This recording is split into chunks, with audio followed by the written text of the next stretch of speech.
on va prouver dans cette vidéo que 0,999999999, etc., est égal à 1. Alors, ça se démontre de deux façons. Une façon très facile et une façon beaucoup plus difficile, mais bon, on peut comprendre. Alors, pour la deuxième façon, il faut connaître le chapitre sur les suites et les limites. Alors, on va commencer par la façon facile alors, c'est à partir du collège qu'on peut la comprendre. C'est parti.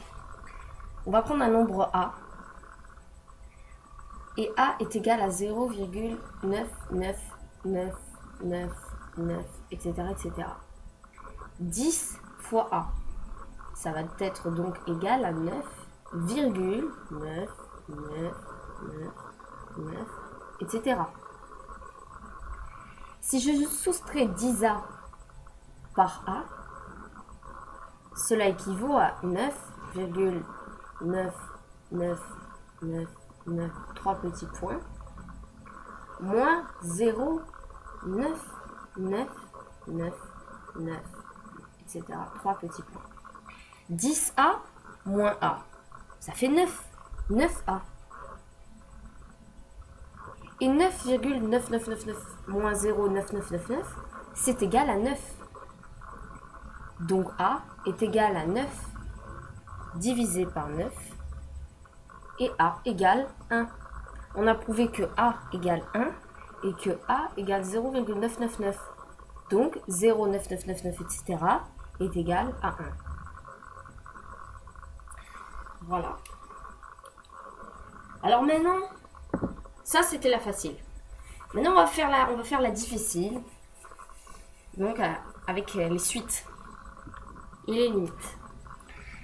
Alors, on va prendre une suite UN. On va dire ça. U0 est égal à 0,9. U1 est égal à 0,99. U2 est égal à 0,999. Et etc. Ça continue. Alors on remarque que U0 c'est égal à 9 10 puissance moins 1. Que U1 c'est égal à 9 10 puissance moins 1 plus 9 10 puissance moins 2. Et que 0,999 c'est égal à 9 10 puissance moins 1 plus 9 10 puissance moins 2 plus 9 10 puissance moins 3. Désolée, j'écris un peu vers le haut comme ça, mais j'ai essayé de mieux écrire pour les prochains calculs. Donc ça, on peut mettre pour cette égalité, on peut mettre 9 en facteur commun. Donc ça fait 9 facteurs de 10 puissance moins 1 plus 10 puissance moins 2. De même pour cette égalité qui est égale à 9 10 puissance moins 1 plus 10 puissance moins 2 plus 10 puissance moins 3. Jusque là, on est d'accord. Ok. Et puis ça continue, hein. C'est U1, c'est égal à 9 10 puissance moins 1 plus 9 10 puissance moins 2. U2, c'est on ajoute plus 10 puissance moins 3, mais ça continue, hein. Ça s'arrête pas, ça va à l'infini. Ok. Alors, on va dire que en fait, UN, c'est égal à 9 fois la somme de 10 puissance moins P, P allant de 1 jusqu'à N. Oui, parce qu'on se rappelle que c'est 9 fois 10 puissance moins 1, 10 puissance moins 2, plus 10 puissance moins 3. Tout ça, c'est à chaque fois, ça va être une somme. Ok. Alors, on va dire que AP, une suite AP, elle est égale à 10 puissance moins P. Donc ici, ça va être égal à 10 puissance moins 1 puissance P.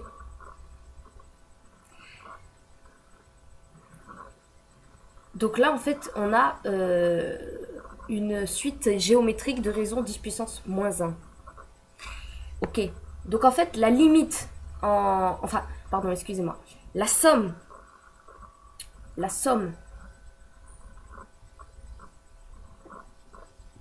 de 10 puissance moins P allant de 1 à n, c'est égal à la somme d'une suite géométrique de raisons 10 puissance moins 1. Donc ça va être égal à premier terme fois 1 moins 10 puissance moins 1 puissance le nombre de termes. Donc ici le nombre de termes, il y en a P, sur 1 moins 10 puissance moins 1. Ok. Ça, en plus l'infini, alors on va faire ça bien, je vais gommer ce qui est en haut.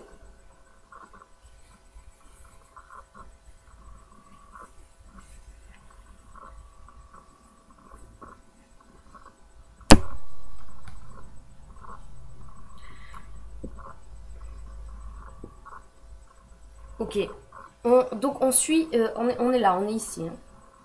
Alors désolé pour ce désordre. Donc ça fait cela. Très bien. 10 puissance moins 1.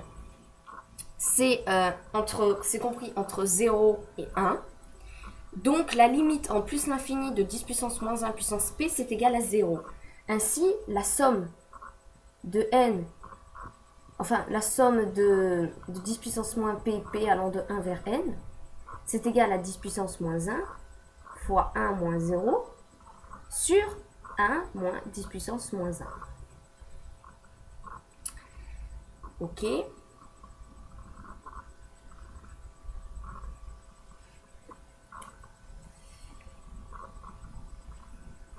Alors,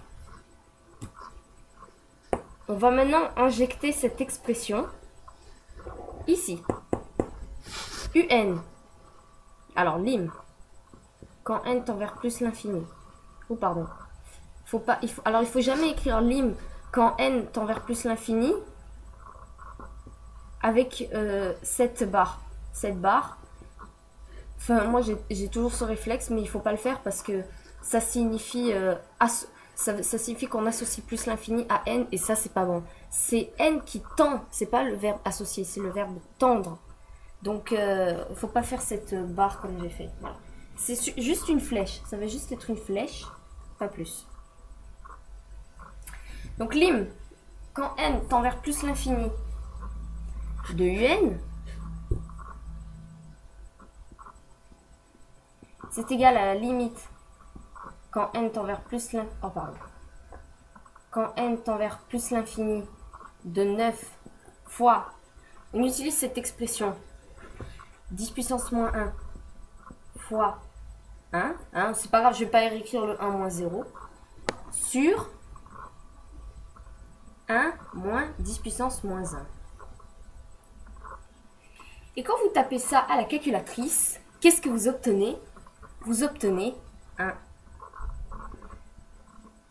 Donc on a démontré que UN, alors, donc en fait on a démontré, on avait vu que U1 est égal à 0,9. U2, 0,99, pardon, excusez-moi. 0,1 est égal à 0,9. U, pardon, je dis n'importe quoi. On a vu que U0 est égal à 0,9. Que U1 est égal à 0,99. Que U2 est égal à 0,999. Et donc là, on vient de voir que UN, c'est-à-dire 0,9999999, etc., etc., est égal à 1. Donc 1 est égal à 0,9999999. Voilà, voilà. J'espère que vous avez pu voir, enfin vous avez pu comprendre la dernière démonstration, parce qu'elle est vraiment intéressante. Voilà, je trouve qu'elle est vraiment intéressante. Alors juste ici, j'ai fait une petite erreur tout à l'heure quand j'ai parlé. J'ai dit quand P tend vers plus l'infini, ça c'est égal à 0. En fait, je me suis trompée, j'aurais pas dû écrire ça. J'aurais dû juste garder cette expression, l'injecter ici, et c'est que quand n tend vers plus l'infini que ça va être égal à 0. En fait, j'aurais pas dû écrire ça en fait. J'aurais pas dû écrire ça directement. Voilà. Bon bah tiens, d'ailleurs je vais corriger tout de suite mon erreur. Lim, quand n tend vers plus... Oh, pardon, j'ai fait encore la barre. Plus l'infini. Voilà, là c'est juste. Bien voilà. Au revoir.